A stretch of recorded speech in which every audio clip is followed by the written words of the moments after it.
نحمده ونصلي ونسلم على رسوله الكريم اما بعد فاعوذ بالله من الشيطان الرجيم بسم الله الرحمن الرحيم وسيجنبها الأتقى الذي يؤتي ماله يتزكى وما لأحد عنده من نعمة تجزى إلا ابتغاء وجه ربه الأعلى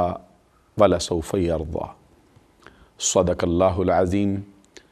إن الله وملائكته يصلون على النبي يا أيها الذين آمنوا صلوا عليه وسلموا تسليما اللهم صل على سيدنا ومولانا محمد وعلى آل أصحاب سيدنا ومولانا محمد وبارك وسلم الله رب محمد صلى عليه وسلم نحن عباد محمد صلى عليه وسلم صلاة و سلاما علیک یا رسول اللہ۔ اللہ رب العزت کی حمد و ثنا اور حضور نبی اکرم صلی اللہ علیہ وسلم کی بارگاہ بکس پناہ میں ہزاروں لجاجتوں اور لا تعداد نیازمندیوں کا نذرانہ عقیدت پیش کر لینے کے بعد معزز و محترم ناظرین و سامعین، پچھلے 2 پروگراموں میں حضرت ابو بکر صدیق رضی اللہ تعالیٰ عنہ کے شخصی فضائل و مناقب کے حوالے سے میں کچھ باتیں قرآن اور حدیث کی روشنی میں آپ کی خدمت عالیہ میں عرض کرتا رہا۔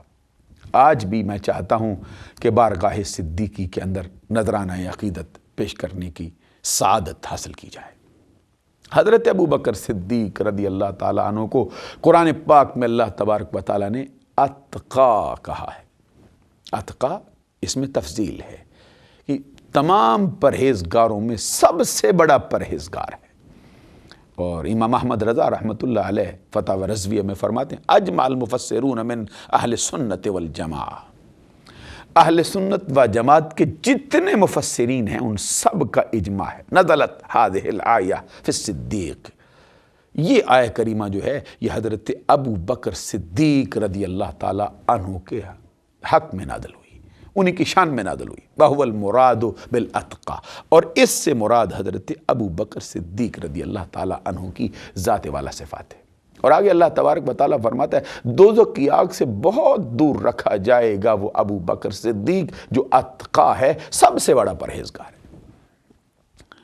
الذی یؤتی مالہ یتزکی، وہ ابو بکر صدیق جس نے اپنا مال اللہ کے راستے میں خرچ کیا، جو اپنا مال دیتا ہے دنیا کو دکھانے کے لیے نہیں دے رہا ہے، ریاکاری کے لیے نہیں، شہرت پانے کے لیے نہیں دے رہا، بلکہ کس کے لیے دے رہا ہے؟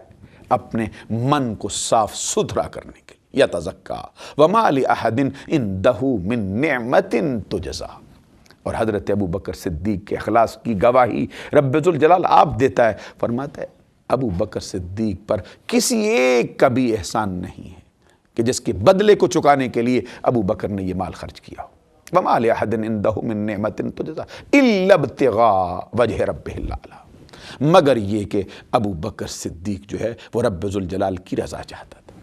اللہ اکبر، قربان جائیں جس کی خلوص و للہیت کی گواہی خود رب ذوالجلال دے رہا ہو، بلکہ یوں کہیے کہ ابو بکر صدیق کے مرتبے کا حال یہ ہے کہ اللہ تبارک و تعالیٰ ان کے اخلاص عمل اور ان کی نیت کے اندر جو اللہ تبارک و تعالیٰ کے لیے وہ ان کا حضرت ابو بکر صدیق رضی اللہ تعالیٰ عنہ جو رب ذوالجلال کے لیے اپنے دل کے اندر اخلاص رکھتے ہیں، اس کی گواہی رب ذوالجلال خود دیتا ہے اور اس کو قرآن کا حصہ بنا رہا ہے۔ إِلَّا ابْتِغَاءَ وَجْهِ رَبِّهِ الْأَعْلَىٰ،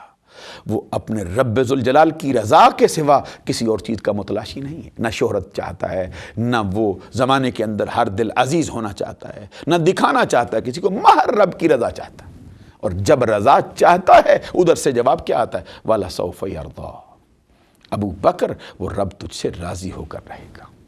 قربان جائیں یہ مرتبہ ابو بکر صدیق رضی اللہ تعالیٰ عنہ کا، جس شان سے بھی دیکھو، جس رخ سے بھی دیکھو، ابو بکر صدیق رضی اللہ تعالیٰ عنہ امت محمدیہ میں ایسی ہستی ہیں کہ ان جیسا کوئی اور ہمیں دکھائی نہیں دیتا۔ حضور نبی اکرم صلی اللہ علیہ وسلم کے یہ یار غار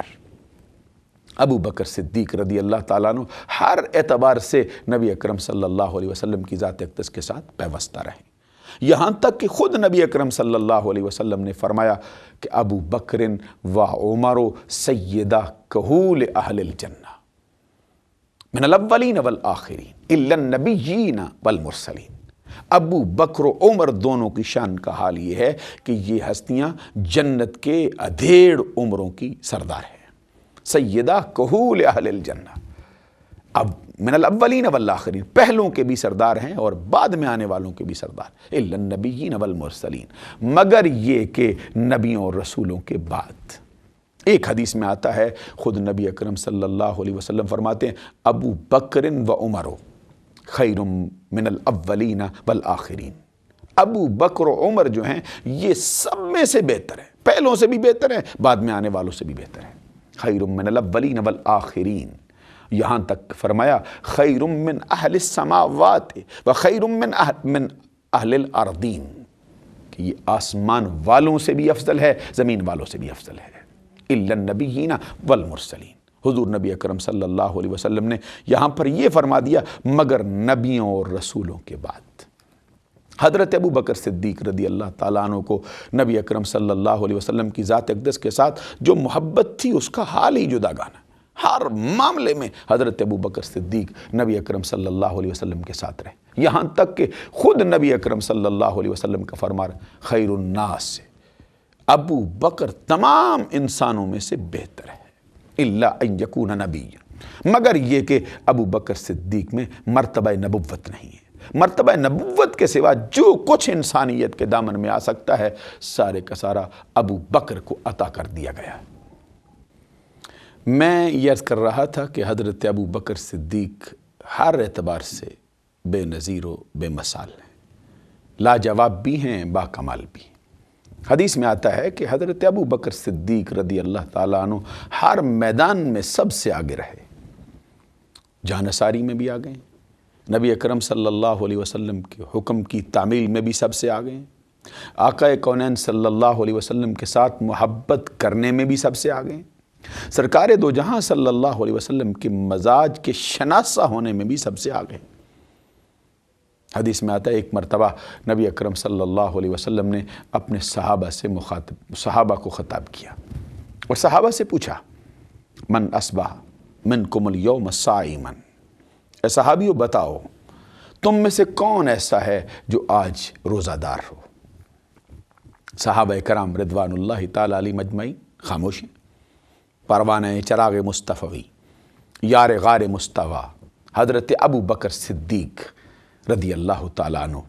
اپنے سینے پہ ہاتھ رکھتے ہیں، عرض کرتے فقال انا یا رسول اللہ، فقال ابو بکر صدیق انا یا رسول اللہ، حضرت ابو بکر صدیق رضی اللہ تعالیٰ عنہ عرض کرتے ہیں سرکار میں ہوں جو آج روزے سے ہوں۔ نبی اکرم صلی اللہ علیہ وسلم نے ساتھ ہی دوسرا سوال کر دیا، فرمایا من تبع منکم الیوم جنازہ، بتاؤ تم میں سے کون شخص ہے جس نے آج کسی مسلمان میت کے جنازہ میں شرکت کی؟ صحابہ کرام خاموش ہیں، ابو بکر بولتے ہیں، عرض کرتے ہیں یا رسول اللہ انا، میں ہوں جس نے آج جنازے میں بھی شرکت کی ہے۔ حضور نبی اکرم صلی اللہ علیہ وسلم نے دو سوال کیے، پھر تیسرا سوال بھی ساتھ ہی کر دیا، فرمایا من اطعم منکم الیوم مسکینا، میرے صحابیوں بتاؤ تم میں سے کون ہے جس نے آج مسکین کو کھانا کھلایا ہے؟ صحابہ کرام خاموش ہیں، حضرت ابو بکر صدیق رضی اللہ تعالیٰ عنہ عرض کرتے ہیں یا رسول اللہ میں ہوں جس نے آج جنازہ میں بھی شرکت کی ہے، میں ہوں جس نے آج روزہ بھی رکھا ہے، میں ہوں جس نے آج مسکین کو کھانا بھی کھلایا ہے۔ حضور نبی اکرم صلی اللہ علیہ وسلم چوتھا سوال کرتے ہیں، فرماتے ہیں من عادا منکم الیوم مریضا، صحابیوں بتاؤ تم میں سے کون ہے جس نے آج مریض کی عیادت کی ہے؟ صحابہ اکرام خاموش ہیں، لیکن پروانہ چراغ مصطفی اس موقع پر بھی بولتا ہے، اور کہتے ہیں آنا یا رسول اللہ، آقا میں ہوں جس نے آج مسکین کو کھانا بھی کھلا دیا ہے، جس نے آج جنازے میں شرکت بھی کی ہے، جس نے آج مریض کی عیادت بھی کی ہے، جس نے آج روزہ بھی رکھا ہے۔ 4 سوال کیے ہیں حضور نبی اکرم صلی اللہ علیہ وسلم نے۔ یہ حدیث صحیح مسلم میں اساکر الملت والدین امام ابو الحسین مسلم بن حجاج قشیری نے نقل کی۔ نبی اکرم صلی اللہ علیہ وسلم 4 سوال کرتے اور چاروں کے جواب میں ہر موقع پر ابو بکر صدیق بولتے، آقا میں آج روزے سے ہوں، آقا آج میں نے جنازہ میں بھی شرکت کی ہے، آقا آج میں نے مسکین کو کھانا بھی کھلایا ہے، آج میں نے مریض کی عیادت بھی کی ہے۔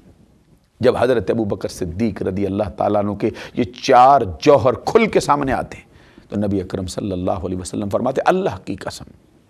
ہو ہی نہیں سکتا کہ جس شخص میں اتنی خوبیاں جمع ہو جائیں اللہ تبارک و تعالیٰ اس کا داخلہ جنت الفردوس میں نہ فرمائے، اس کو میرا رب جنت کے اندر داخلہ عطا نہ کرے۔ عزیزان گرامی قدر، حضرت ابو بکر صدیق رضی اللہ تعالیٰ عنہ کو بارگاہ مصطفیٰ سے جو کچھ ملا ہے، آئیے ذرا اس کی بھی ایک جھلک دیکھیے۔